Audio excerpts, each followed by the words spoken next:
Oh, with your cream. Oh. Sometimes the strong one don't look like the strong one. The real emergency is not on the border, it's inside the border.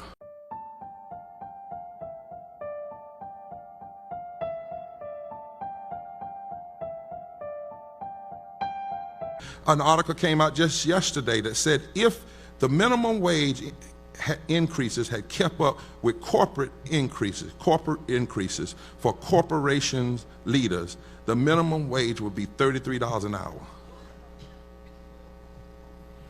Our moral center and deep religious values require that we speak on this. There are 62 million people in this country today working for less than $15 an hour, while we have 400 families that make an average of $97,000 an hour. And we lock people up who want 15 in a union. And then when it comes to the South, the real emergency is not on the border, it's inside the border.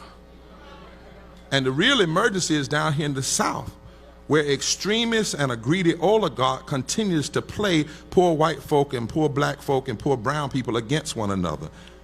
When the reality is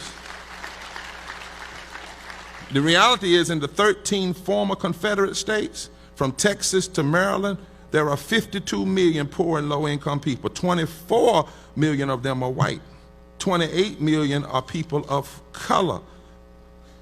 There are 13 million poor, uninsured people in the former Confederate states, and yet we have more politicians from these states that block health care and block living wages.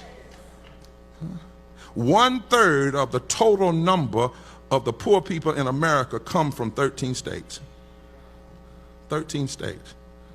1/3 of the total poor white people in this country come from 13 states. 47% of all Texans are poor and low income. 12 million people, 4 million children, 9 million people of color, 3.7 million white.